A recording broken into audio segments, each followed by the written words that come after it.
Hello, everybody. Welcome to a new episode of the Dissenter. I'm your host, as always, Ricardo Lopes, and today I'm joined for a third time by Dr. David C. Geary. He is Curators Distinguished Professor in the Department of Psychological Sciences at the University of Missouri.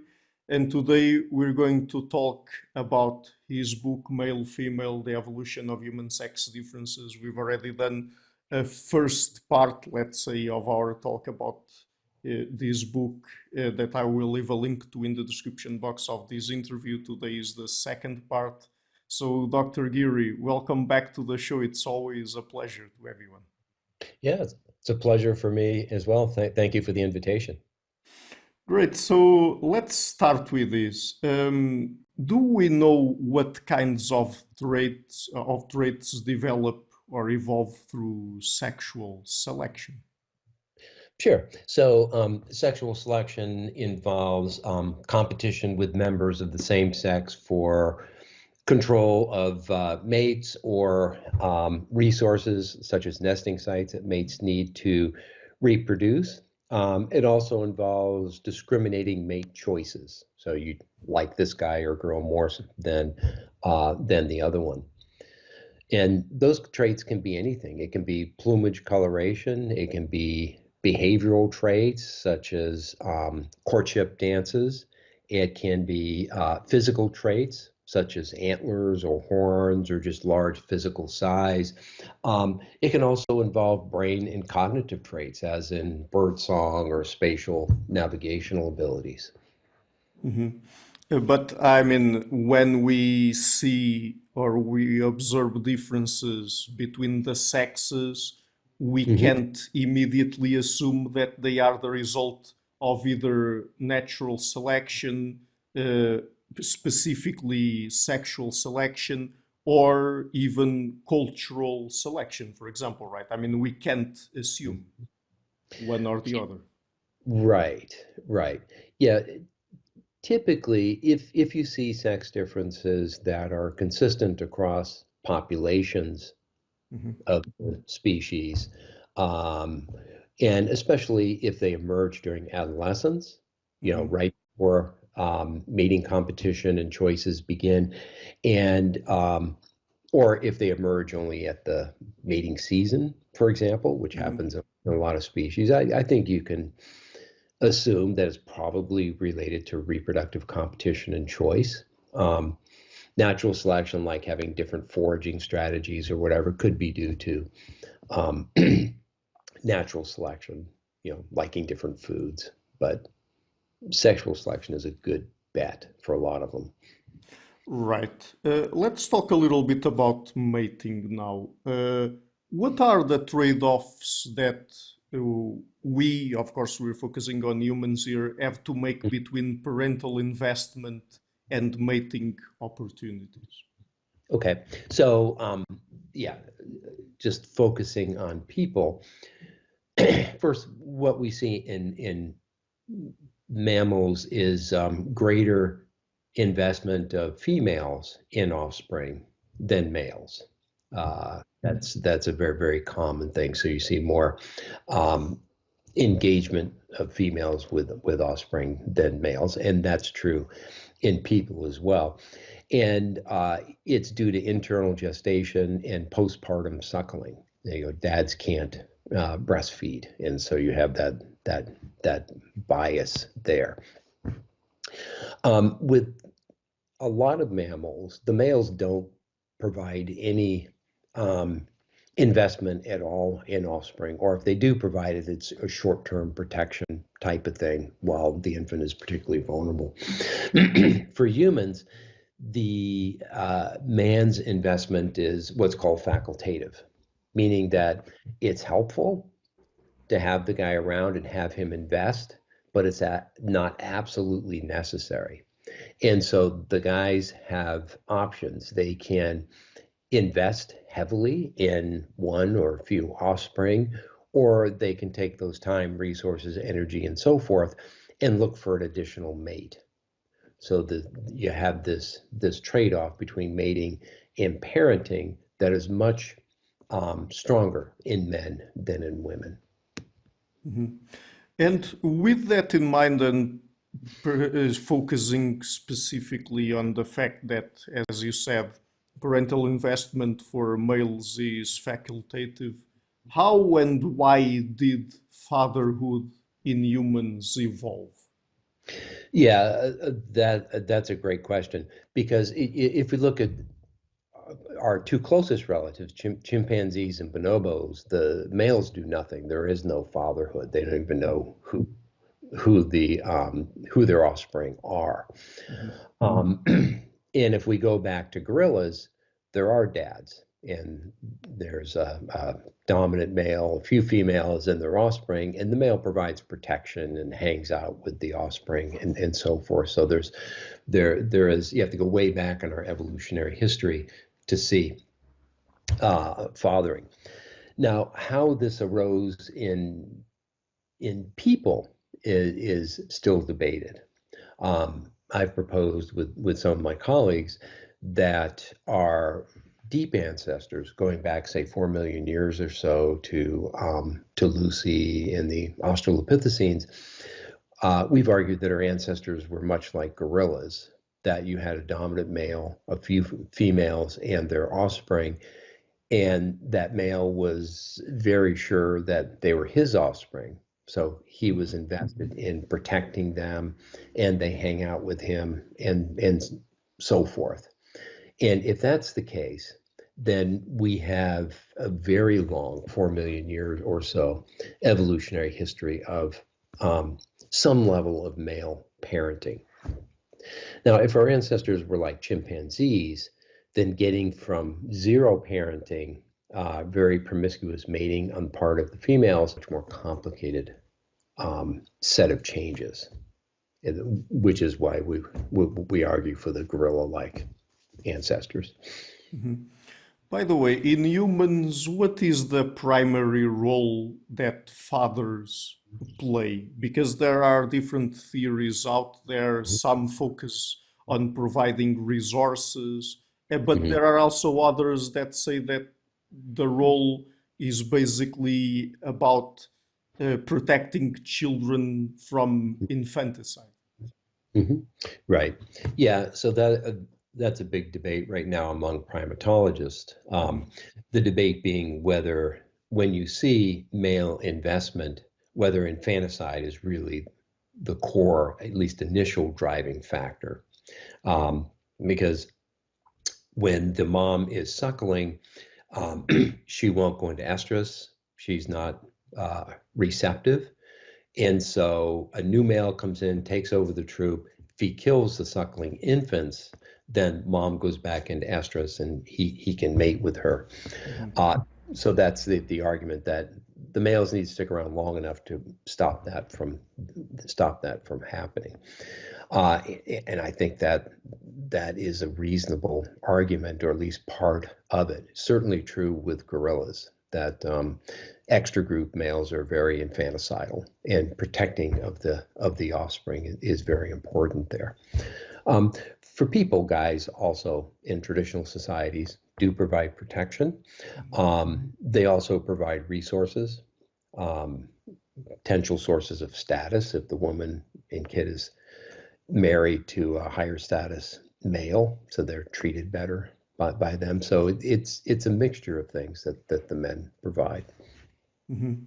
I also asked you about that, particularly because sometimes there's lots of focus on the fact that fathers provide resources, but on the other hand, it's also the case that we humans evolved in contexts where there was lots of cooperative breeding, right? So it's not exactly the case that if the father wasn't present, the children wouldn't survive because they would probably get help from other family members. Is that right? Or Well, right, yeah, yeah. So that's the only way you get facultative male Mhm, parenting. mhm, So facultative meaning if he's not around, other people, grandma, usually mom's mom or other kin or so forth, can step in and help out. Um, but having dad around usually provides some level of benefit. And the benefits that the dad provides actually depends on a variety of other factors. You know, if it's living in a fairly safe environment with a lot of resources, a lot of kin around, and so forth, and population is increasing, so relatively low mortality risks. Um, you know, dad's investment is easier to replace. If you're living in a harsher environment, say um, uh, prior to the Industrial Revolution or during that time in developing nations where mortality risks were high, life was difficult, people were separated from kin groups if they moved to cities and so forth. Um, Dad's investment made a huge difference in terms of child mortality risks, overall health, and later social competitiveness. Right. So I would like to ask you now a little bit about intrasexual competition. What would you say in humans are some of the most salient sex differences when it comes to how males and females compete among themselves? Sure. So, as you said, intrasexual competition is competition within the same sex for status or access to mates or resources or whatever that might be. Um, Probably the biggest sex differences there are in physical size. Uh, Height is there. Of course, it's about a 5 inch difference across Mhm. the world, 11, 12 centimeters, whatever. Yeah. And but there's even larger differences in lean muscle mass in the upper body. The skeletal structure, the upper skeletal structure is different. The upper body of men is designed to use blunt force weapons, like hitting Mhm. with clubs, and designed to for projectile weapons for throwing. We have corresponding sex differences in the ability to track things moving in space, throwing accuracy, throwing velocity, etc. So that there's a whole suite of adaptations that are consistent with a long evolutionary history of male on male violence using projectiles and blunt force weapons. And in history and the population genetic data, all of that are very consistent with that. So that's a huge sex difference. Mhm. Um, Females are competitive as well in primates. A lot of antagonistic sorts of behaviors among them related to status, sometimes access to relationships with guys, sometimes access to food, but it's generally lower level. They don't inflict life-threatening wounds on one another to the same extent that the males of their species do. And the same is true with women. Their excuse me, their aggression is more indirect, more relational aggression, Right. and it is manifest through gossip, subtle social signals, innuendo, etc. It's designed to undermine the social reputation of their competitors, that um, they cheat on their boyfriends, cheat on their husbands, they're not good moms, they're not good friends, so forth. So it's designed to undermine the social reputation and also designed to push them out of the social direct threats. So that happens quite frequently. It's gone under the radar for a long time, but a fair amount is known about it now. Mhm. Yeah, of course, I think it's always important to make this point whenever we talk about sex differences.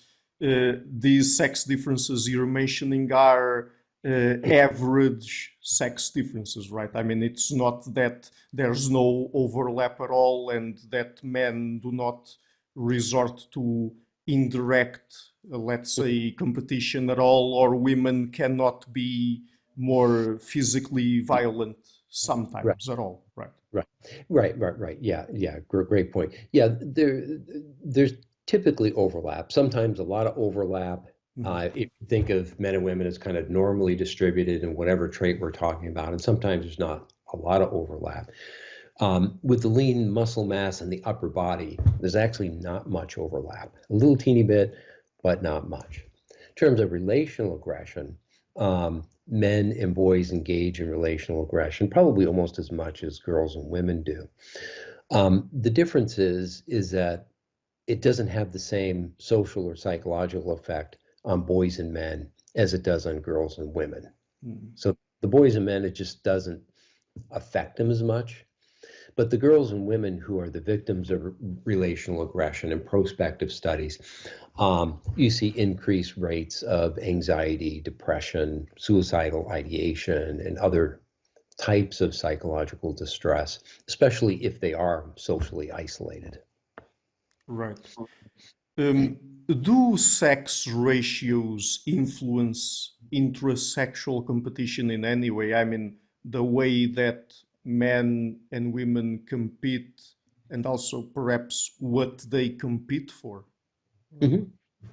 Sure. Yeah. Good question, and a lot of good information on that. So the sex ratio that's important is the number of men and women looking for potential partners at the time. And so the bottom line is the women or the sex that is in short supply. So if there's more men than women looking for mates in that city, in that location at that time, then women have the advantage because they are the you know there's short supply, and when in those situations, women demand more from men. They marry men who are wealthier than they would otherwise be. They have more choices because there's more men available. Relationships tend to be more stable. You get less divorce, um, more less cheating in marriages, less uncommitted sex, more two-family uh, homes that are stable with kids, more paternal investment, and so forth. When you have the opposite, where men are in short supply and there are more women looking for men, then men have the option of pursuing their interests a little. They have more of an option than before.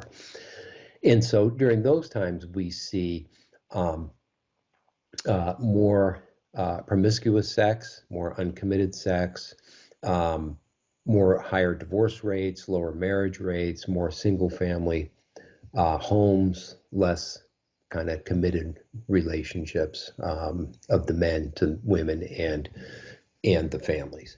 Now other things like religious prohibitions and other sorts of things can keep these patterns in check. But if you have a liberal context where people are free to do what they want, then you do see these swings. And and these ratios vary historically based on a variety of things. So you can see swings from very conservative, say in the 50s or so, early 60s in the US, to much more promiscuous and so forth, as in the 60s and 70s in the US. Right. I would like to ask you now about mating systems in human societies. Of course, there's lots of debate surrounding the question of if there's a preferred mating system for humans, like monogamy or polygamy, particularly in the form of polygyny, which seems to be much more common across human societies historically and nowadays. But do we know what are the social and ecological conditions that lead to either one of these systems? Right, right. So you can have monogamy where men and women form pairs and they invest in their offspring. You have polygyny where higher status males have more than one mate, or polyandry where Mhm. females have more than one husband. We see those patterns, all of those different things throughout the world in traditional contexts and even in more developed countries. Mhm. But in traditional contexts, the dominant one is polygyny, where 10 to 20% of the guys will have 3 or 4 or however many wives they can have. Some of the rest of the men will be married monogamously, and a large percentage of the men will not marry or reproduce. So that would be the norm. In environments where there aren't a lot of resources and it takes a lot of effort for both the mom and the dad to keep kids alive, Mhm. then male parenting is essentially obligate, it's necessary. And in those harsh environments, you generally see monogamy because guys can't get enough resources to support more than one family. Um, in other traditional contexts, you typically see polygyny, as I said. In Western and some other uh, nations now, we see something called socially imposed monogamy, where it is, even though there's plenty of resources, some guys have huge numbers of resources and can support many, many wives and families in theory, but legally they're required to be married to only one person at a time, and that's socially imposed monogamy. Mhm. So when it comes to socially imposed monogamy, is it simply a cultural thing, or do we know if there are any ecological factors that influence it? Yeah, so I don't know the full history of it, Mhm. but it emerged in Europe Mhm. in part through religious edicts Mhm. that began to break apart kinship groups, disrupt second cousin marriages and marriages within families that kept these kin groups together and bonded together, which lessened the church's power over them. And so the church and a number of other factors, I think, kind of influenced the cultural emergence of socially imposed monogamy over the course of 1,000 years or so after the fall of Rome into um, modern days. Uh, influence that to where it became kind of a religious rule and then eventually a legal prohibition. That's the, if I remember correctly, that's the hypothesis developed by Joseph Enric, right? Correct. Yeah. Yeah. Yeah. Good book. I really enjoyed that book. Yeah. By the way, just before we move on to another topic, just one question. The fact that polyandry seems to be so rare, I think that there are perhaps one or two societies in Nepal that we know of Hmm. that practice polyandry. Hmm. Do you think it could have something to do with paternity uncertainty on the part of human males? Yeah. So when we see polyandry, it's often because if brothers inherit a plot of land Mhm. and they divide it evenly, neither plot will be productive enough to support individual families, so they have to combine their plots to support one family. So then they marry the same girl. Polyandrous relationships do occur in other traditional cultures, even if the norm is polygamy or monogamy or whatever it is. And these are usually lower status guys. Maybe they're not very good hunters, so they both of them have to hunt to support one family, and they may have to co-marry um, a the same woman to get married at all. Um, So your question was paternity certainty, or if If that explains, or at least partially explains, why polyandry is so rare, or seems to be so rare. oh yeah, yeah, oh okay, yeah, I see. Yeah, so if guys aren't sure that it's their kid, they're less likely to invest, or going to invest more. So paternity certainty, knowing that you are indeed the father of the child, is an important factor in influencing how much the guy is going to invest in the well-being of that child. And if you have a polyandrous relationship, it's obviously lower than it would otherwise be. Mhm. So, moving on to another topic, I would like to ask you now about mate preferences, not exactly the sex differences there, but more specifically, uh, to what extent do parents influence mate choice? Hmm. Yeah, yeah. So in modern developed countries, people kind of figure things out on their own. Mhm. In traditional hunter-gatherer societies and agricultural societies, um, brides and grooms are picked by typically the parents or some other kin there. So arranged marriages, is the norm uh, in those societies.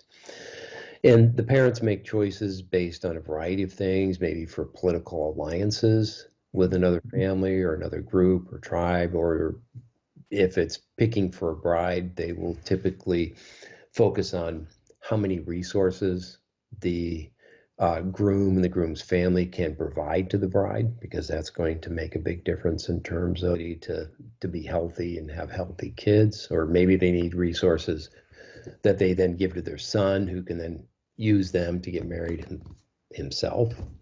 Um, so there's a variety of things that influence these, but the big thing that most people don't realize is that arranged marriages have been the norm in these cultures for probably a very long time.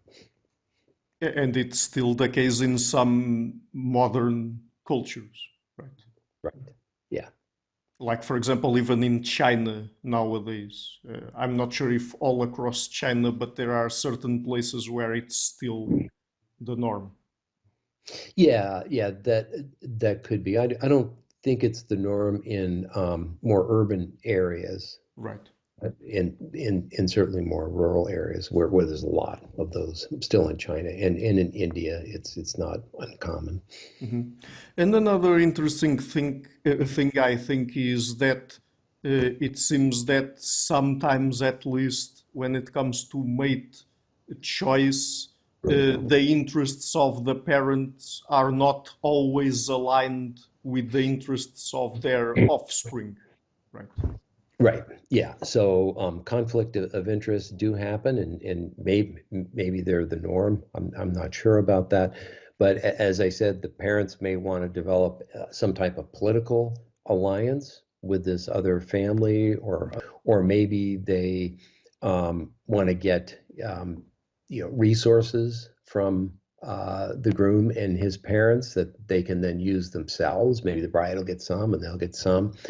Um, so yeah, there are conflicts of interest there. Sometimes the brides will run away or refuse the marriage or so forth. So there's a lot of things going on there, and sometimes her refusal works and it just breaks down.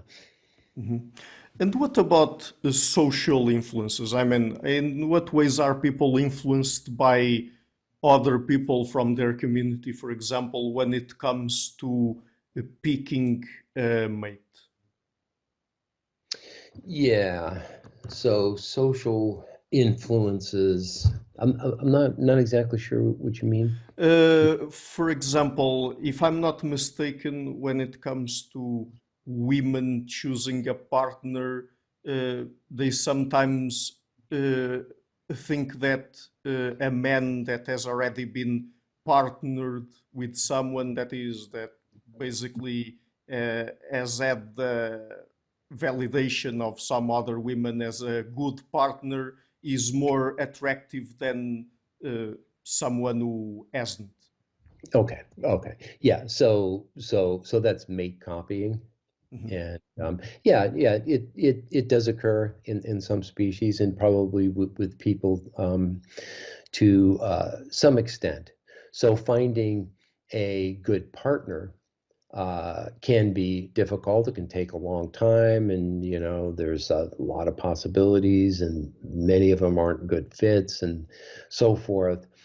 And so, if you can follow the choices of other women, that reduces the costs of the search. You can kind of narrow it down. Okay, well, this guy had good relationships with these women, or they're attracted to him, or something. And so we can kind of check him out because he's already been vetted to some extent. Mhm. And do we know if that also happens for males? I mean, are males also influenced in that way or not? Yeah, yeah, good question.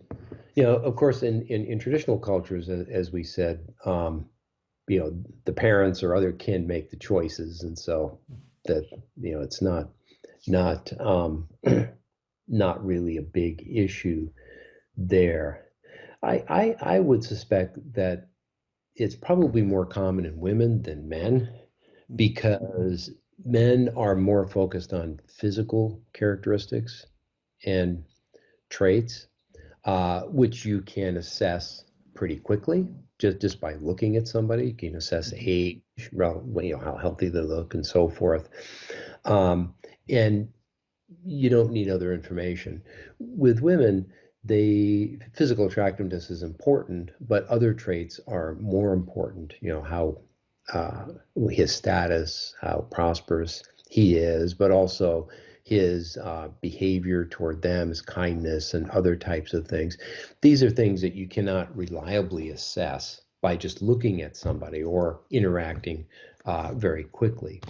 And so by looking at prior relationships and others' interest in them, they have more of that kind of information, at least initially, than you do. And so you can kind of get a kind of a first blush assessment of those characteristics that aren't visible by these other relationships. It's less important for guys. Although I suppose, if you're like, well, this woman has had 5 failed marriages in 10 years, Mhm. yeah, probably, regardless of how she looks, is probably pretty good information that most men would pay attention to. Mhm. Yes, if I remember correctly, I think that another thing that people pay attention to, if they have access to that information, of course, is the number of previous sex partners that the potential partner had. I think that that also influences their decision. Sure, sure. Yeah, so that would be an indication of a couple of things. One, attractiveness to the opposite sex. Um, but also kind of the individual's kind of interest in casual sex as well. Mhm. Um, Having too many partners, a woman having too many prior partners is probably a red flag for some guys. Right. So I think that in previous conversations we talked about sex differences in mate preferences, but Mhm. how do they vary across cultures and time? I mean, is it that, for example, culture seems or can influence all of them, or perhaps are there some that are more permeable to cultural influence? Yeah, yeah. There are traits that are seem to be universal. You see these differences, preferences for high status guys. For example, women prefer higher status, Mhm. um, wealthier, more influential guys across contexts. But what it takes to be higher status depends on the context. So that Okay. the specifics differ. Um, Men's preference for younger, more attractive women, which is correlated with fertility, is a universal. but there are other things that vary across cultures. So, for instance, for women, not only status, but also interpersonal traits like how conversational they are, how nice they are, how competent they are, so forth, are important for women, but they'll put different weights on them in different cultures. And so in cultures where men do a lot of physical labor, it's an agricultural or hunting or whatever type of society it is, the focus is more on just reliability. How kind of conscientious is the guy's going to go out and do what he needs to do each and every day, even though it's difficult, whether or not he's very personable, chatty, sense of humor, and all those types of things.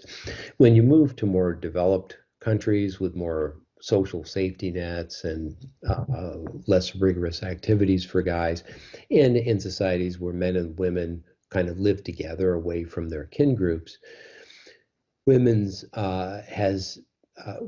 increase their prioritization of interpersonal traits.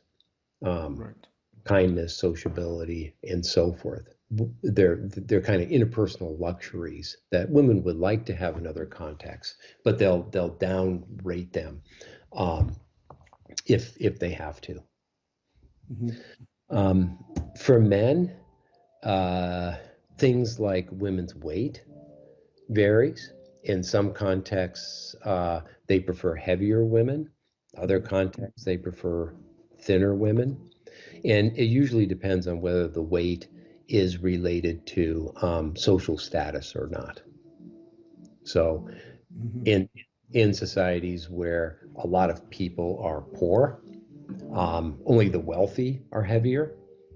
So it's a status thing. In societies where a lot of people are well off and maybe overeat too much, thinness is a status thing. So can you hear the piano in the background? Yes, I can. I was going to say that. I was going to ask you, does gender equality influence in any way mate preferences? So, for example, in countries or societies where women are, let's say, more independent, they can work and have access to their own resources and sustain themselves. Does that influence, for example, how much weight they put on the male's resources or not?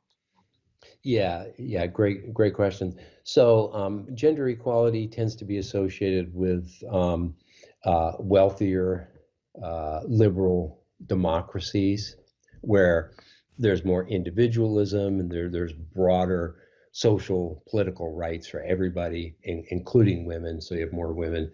You have women voting, working, and going to college, and doing the same thing that guys do. In these societies, women still prefer guys who make as much and preferably more than they do and have a higher status occupation than they do. So the preference for the guy providing resources stays. Now, that doesn't mean that all women who now have jobs and stuff are trying to get higher income guys. Well, they would prefer higher income guys, but there's often not enough of them. So some of them will marry less successful guys, less successful than they are. Those marriages are actually less stable than the more traditional marriages with the guys making more. So another topic now. To what extent do you think it's important for us to take into account life history theory when trying to understand where human sex differences come from? Yeah, so life history theory is looking at the emergence of developmental milestones and looks at things like, how long it takes to mature, what you're doing during childhood that prepares you for adult life and so forth. Um, yeah, so related to sex differences, one interesting thing is that in primates with a lot of male-male competition, males are not only physically bigger and more aggressive than females, but they develop more slowly. Hmm. So they mature more slowly. They usually have more of a growth spurt during adolescence, puberty, if they have growth spurts, um, and they have shorter lifespans than females do. And you, humans fit that pretty well. Boys grow more slowly. They don't mature until several years after. Women do. They have a longer pubertal growth period. And in most contexts, guys live about 5 or 6 years shorter than women do. Hmm.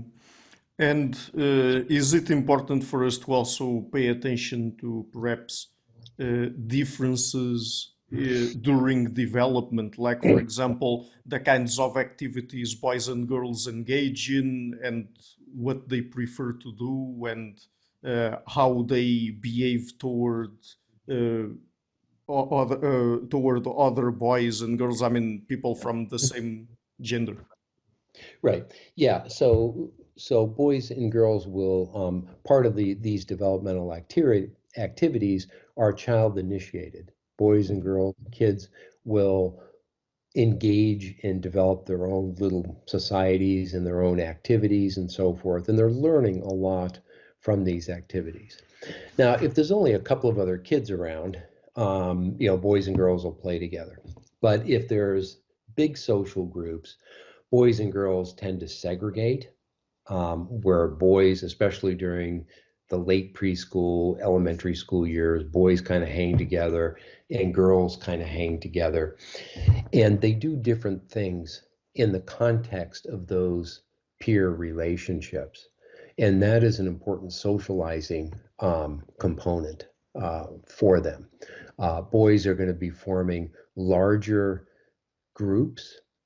So they're playing together in groups of 5 or 6 or however many there is there. All of the boys in the group are generally friends with one another.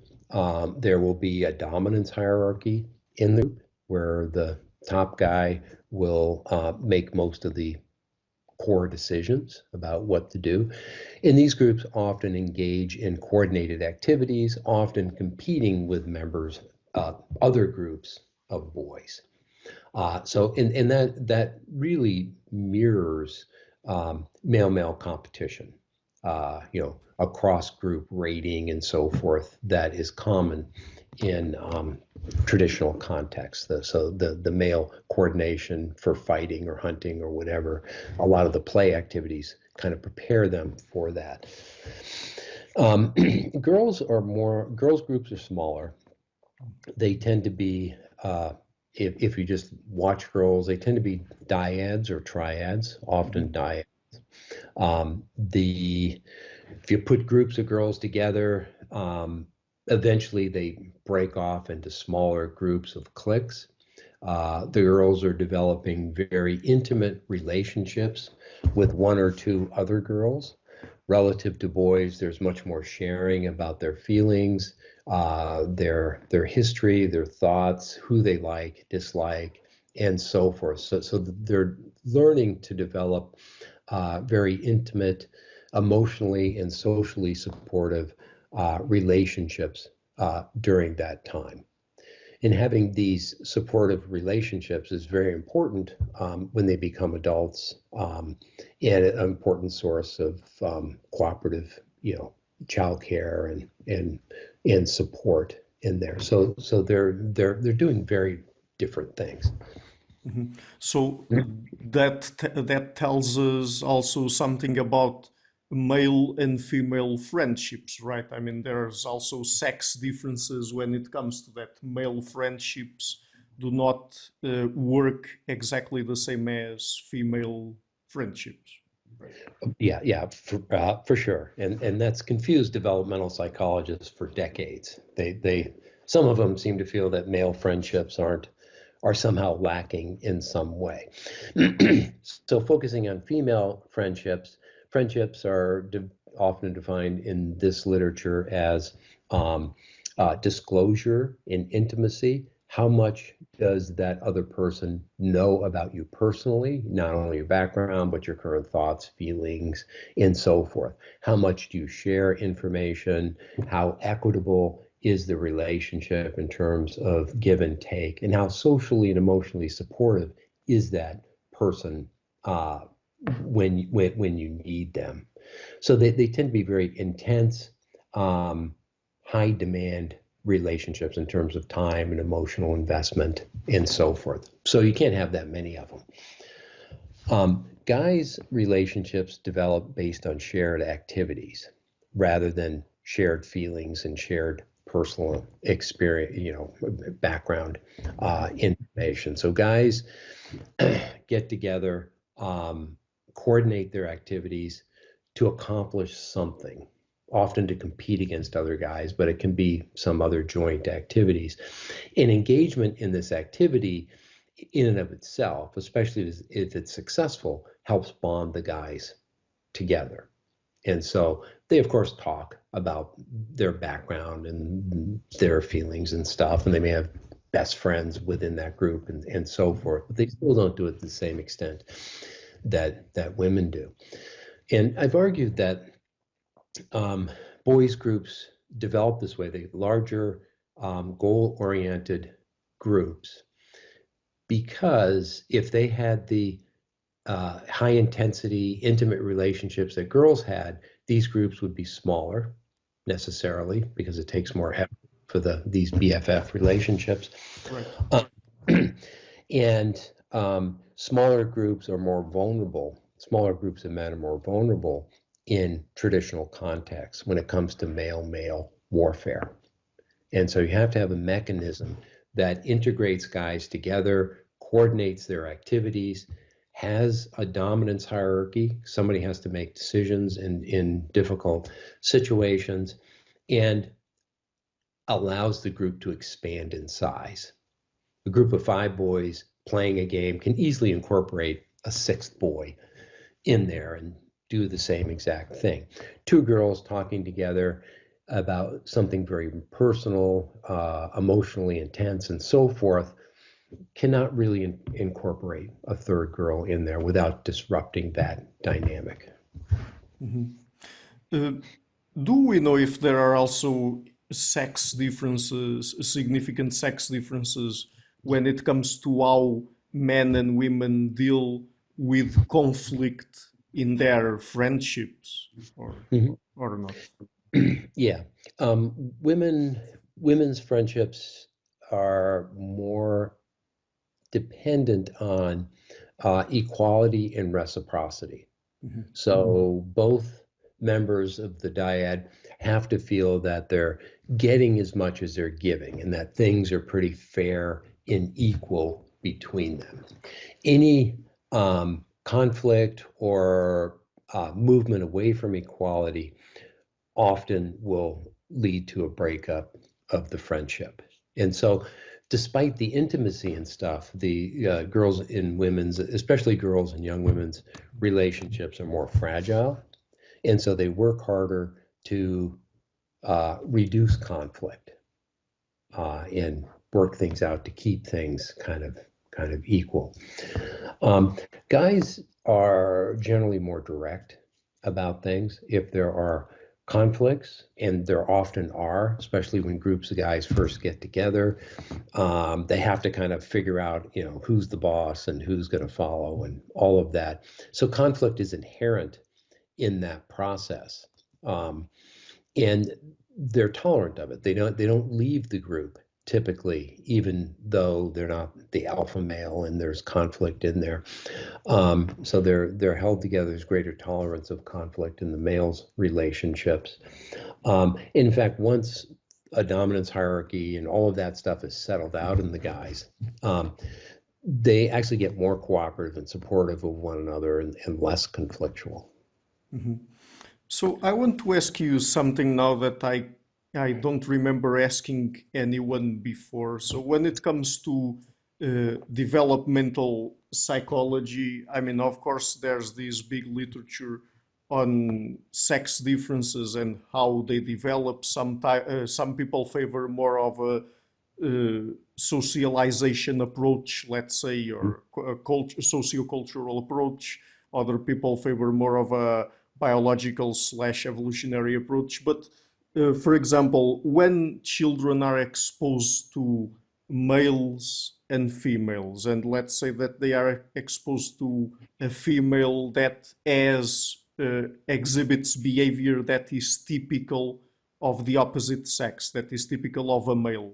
Mhm. Does that matter? I mean, do children tend to copy someone because of their sex or because of the behavior they exhibit being typically from their own sex or the opposite sex?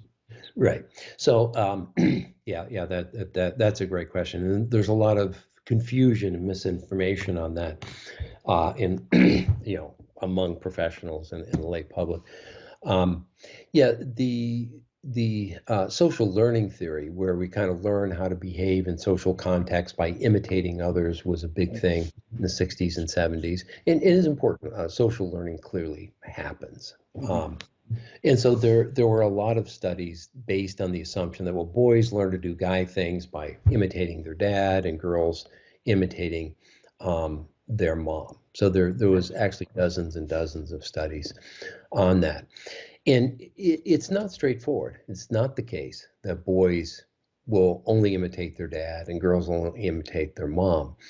They're more likely to imitate behaviors that they find interesting. So if mom is engaging in rough and tumble play, playing with a Bobo doll and throwing it around or whatever, boys find that really interesting. And when they have the opportunity to do it, their rough and tumble play increases after watching mom do it. If they watch dad play kitchen and pretend washing dishes or actually washing dishes, their dishwashing behavior doesn't go up. So it's not a straightforward imitate mom, imitate dad. It's imitating certain types of activities that capture their attention, some of which dad are more likely to do and some of which moms are more likely to do.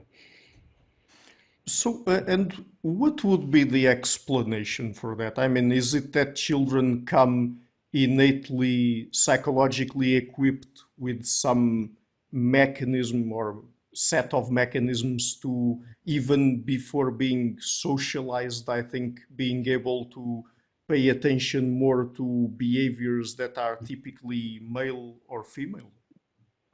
Yeah, I think kids become are generating a lot of their own activities for biological reasons. Mhm. So rough and tumble play is common in a lot of mammals where there are where males physically fight. In adulthood, you get more rough and tumble play among the males of that species developmentally than the females. With spotted hyenas, the females are very aggressive, and you get a lot of rough and tumble play in females on spotted hyenas. So the rough and tumble play follows um, uh, adult aggressive patterns.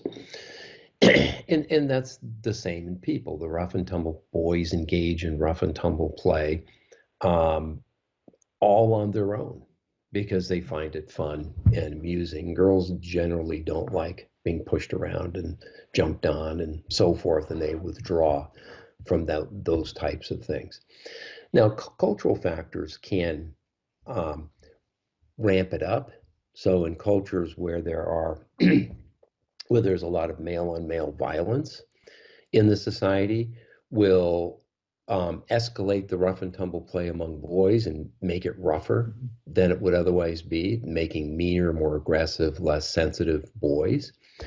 In societies where there's not a lot of intense male male violence, parents tend to suppress that activity to make their boys calmer and less aggressive and so forth. So you can amplify it up and down with socialization patterns, but it's going to be there either way. So society isn't creating it, it's amplifying or diminishing its expression. Mhm. So the behavior is already there, and then when exposed to a particular cultural context and socialization, those behaviors might be exaggerated, suppressed. Right? Correct. Yeah. Hmm. Yeah. So, talking now about a little bit about romantic relationships and some of the sex differences there. So, what are the costs and benefits of short-term and long-term relationships for men and women? Hmm. Yeah. Well, that goes back to basically who pays a higher price of pregnancy. Mhm. Women with the internal gestation is a big physiological um, kind of expense, so to speak, and then breastfeeding afterwards and taking care of the kids. And so when females invest more in parenting, they tend to be more discriminating in their mate choices. And that's true across species. And that's true with people as well. And so men are much more interested in sex generally, whether they're in a relationship or not. And that includes greater interest in casual sex. And, just a straightforward sort of thing, casual, uncommitted sex can result in not only kind of the enjoyment of sex, but also potential pregnancy for the guy. So he could potentially reproduce, but a cost for the woman because now she has this baby without any resources from the father. And so the cost benefit trade-offs are much different in men and women, um, which contributes to the fairly large sex difference and interest in casual sex. Mhm. But is it, I mean, can we say that, um, of course, we're talking about averages here, but perhaps uh, more males are interested in short-term relationships than women? Is that a correct thing to say or not? Yeah. More men than women are interested in short-term relationships. Now, that doesn't mean that no women are interested in short-term relationships. Some women enjoy sex and variety, um, but it's more men than women, who enjoy that. Um, and sometimes women will maintain several relationships, and they may be short term, but they're more likely intermittent. The guy's in and out of their life for a while, and in those cases, women might live in situations where no guy, very few guys, have enough resources to really support a family. So she has her kids, and she has men that come and go in and out of her life, and she gets some resources from each. And that actually works out better for them in terms of their health and their kids' health than if she was married to a not very successful, monogamously married to a not very successful guy. And sometimes, if I'm not mistaken, there's also mate switching strategies, right? Sometimes people can sort of maintain relationships with more than one person just with the intent of somewhere in the future switching from one main partner to the other. Yeah. Could be you're not totally sure about the woman's not totally sure about this guy, and she has a backup that she maintains a relationship with, or it could be she's married and is unsatisfied in that relationship and wants to leave it Mhm. and engages in a number of other affairs or relationships, not to cuckold the guy, but rather to maybe an attempt to develop an alternative long-term relationship. And then she then switch partners. Right. So, I would like to ask you about one last topic today. We've already covered a Okay. lot. So, about sex differences in brain and cognition. I mean, this is a very controversial topic. I mean, I guess that all of them we talked about today, but Mhm. are there very well established sex differences on the level of the brain, for example. Hmm. Yeah, so there are, there's a study published fairly recently that looked at human sex differences in gene expression in various organs in the body. Mhm. And, same genes, but they're differentially expressed in men and women. There's about 2,000 or so genes that are differentially expressed in men and women in the human brain. If we look, some areas are going to be the same in men and women. Some areas are going to be a little bit different. Mhm. If we look at the overall pattern of similarities and differences, and we can construct, well, this one's a little bigger in men, and so is this, and this is bigger in women. We put the whole thing together. You can predict the sex of the individual based on these brain patterns 93 to 96% of the time. So you can tell whether that brain came from a boy or a girl or a man or a woman based on the overall architecture of the brain. So it's about as accurate as telling someone's sex by looking at their face. So that is kind of overall patterns. Now, what we don't know is kind of all of these different areas aren't fully understood, and why they're there. But there are a few areas. So areas involved in language processing, for Nikki's area in the temporal lobe and the Mhm. Broca's area are controlling for overall brain size, disproportionately larger in women than men, and they have more neurons per cubic, centimeter area Mhm. for women than men. And women have a variety of advantages in language and other social competencies. There are differences in the frontal area that support social decision making about oneself and making decisions about other people. This is integrated in with an area called the amygdala, which is involved in emotions, and the hippocampus and memory emotions and all of that.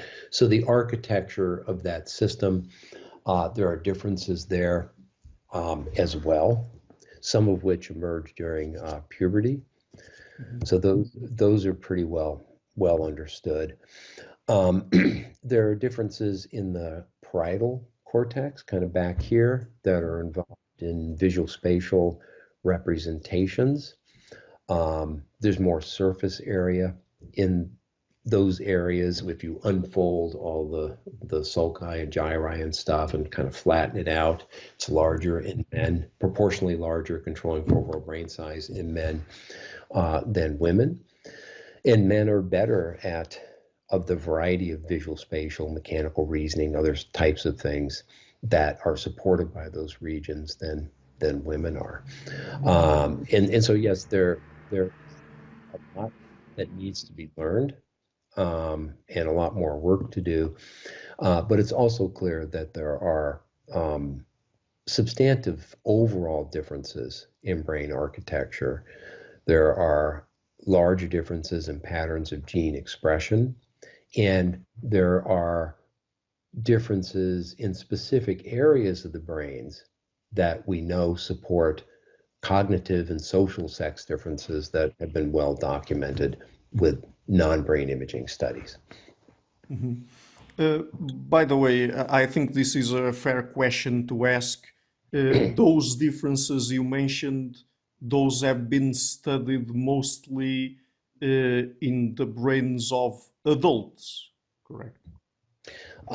Yeah, a lot of the earlier work was in adults. There was actually just last month that looked at it. So it didn't make my book because it, Yeah. came later. That looked at 10,000 kids and just patterns of brain architecture. Mhm. And so from that, they can develop, okay, this is a boy typical brain and a girl typical brain. Mhm. And in that study, they were able to identify 93% of the individuals as a boy or a girl based on the brain patterns. Using similar techniques with adults, that gets up to about 95% or so. So it gets a little better in adulthood. But with 10-year-olds, you can already do it. Mhm. Yeah, I think you understand that I asked you this question because, I mean, when it comes to the debate between the, the socio-cultural camp and the biological camp, some people might bring to the table that, or could bring to the table that perhaps these differences when it comes to the brain have mostly been studied in adults, and so I mean, it wouldn't be possible just with that information to conclude that they would be Sure. innate, right? Sure. Yeah. And some people have argued that, well, sure, we get differences in the adult brain because they've been socialized and the socialization is leading to those differences. Well, these brain imaging studies can now be done in fetuses. So Mhm. you can put the pregnant mom in the machine and you can look at patterns of brain activity in the fetus, say in the second trimester, which has been done. And you can look at resting state potentials and Mhm. patterns. So different areas of the brain that tend to be integrated in adulthood into a cohesive system will fire, will have synchronized firing. So that they're kind of wiring up and starting to work together. So those patterns are evident prenatally when the brain is developing. And there are already sex differences in the pattern in some of these patterns of the resting state synchronization of different brain areas, suggesting that some of the sex differences are already beginning to emerge um, prenatally. Right. Uh, I don't know if you want. So, and how do those brain differences translate into differences in cognition? Of course, earlier you mentioned visual, spatial differences and verbal differences, but are there others? So I mean, this is an area, it's fairly new area where there's still a lot to learn. So the results are tentative, I would say, at this point. But the differences in the language systems are associated with some of the language differences that I mentioned, and then the visual, spatial types of things I mentioned. Um, there are in species where males engage in a lot of physical fighting in primates. Mhm. There are certain areas that tend to be enlarged and integrated, including the amygdala. It's larger in males and females, integrated in with the cerebellum and other areas that allow you to react quickly to kind of external things going on Mhm. as happen in a fight. And so that brain network has been studied in other primates. And as I mentioned in the book, it seems to be elaborated in boys and men relative to girls and women. So that is, a brain for fighting is that section. It's not typically studied by cognitive psychologists or cognitive neuroscientists because, they don't usually look at physical systems for physical fighting. But if we actually look at the anatomy of it, we do see sex differences there. Mhm. Right. So I think this will be my final question then. Okay. In our very first conversation back in 2018, I asked you, because this is something you do, you've done lots of work on, about core, what people call core knowledge. I mean, folk Mhm. biology, folk physics, folk psychology. Mhm. Um, do you know if there are any sex differences there in those domains or not? In Cornell, yeah, sure. So yeah, some people study core knowledge a little bit differently. They focus on infants and so forth. I have a bit of a broader view of that. So I think the visual spatial abilities that are involved in spatially navigating, getting one place to the next, the mechanical reasoning things that are probably related to tool construction and tool use, so forth. I consider those core knowledge, and there are sex differences there. The guys do better than the girls in those areas. There's core knowledge in social cognition, so language, reading, facial expressions, body posture, vocal intonation, making inferences about the thoughts and feelings of others. I would consider that core knowledge or biologically primary evolved systems. And girls and women are better at most or all of those personal social skills. So yeah, I think there are differences in some of these areas. About that last bit, I guess that would connect to research done by people like Simon Baron Cohen on theory of mind, right? Mm-hmm. Yeah, the mind reading. Yeah, he focuses on autism, saying Right. kind of extreme male expression, expression of extreme male brain or cognition, and that is associated with poor theory of mind types of skills, kind of not really understanding what the other person is thinking or feeling. And most guys can do that. They can make inferences and stuff about it, but girls are a little bit better typically. And it's also, of course, in this case that autism tends to occur more in males than females, correct? Right. Yeah. It occurs when we have pure cases where there's not a lot of other kind of comorbid disorders. It's more in males than females. Right. Okay, so I will be leaving a link to your book again, Male, Female, The Evolution of Human Sex Differences, in the description box of the interview. All right. Dr. Geary, apart from the book, would you like to mention any places on the internet where people can find your work?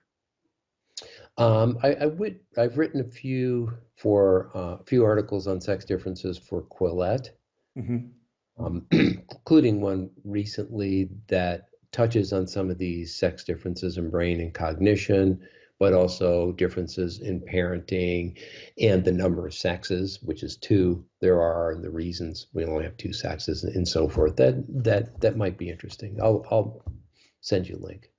Okay, great. And Dr. Geary, as I said at the beginning, it's always a pleasure to have you on. Thank you so much for your time, and I Pleasure. hope to have you again on the show somewhere in the future, of course. Sure. I'd be happy to come back. Hi guys, thank you for watching this interview until the end. If you like what I'm doing and to keep the channel sustainable, please consider supporting me on Patreon or PayPal. All of the links are in the description box of this interview. Otherwise, and if you like what I'm doing, please share it, leave a like and hit the subscription button. This show is brought to you by Enlights, Learning and Development Done Differently. Check the website at enlights.com.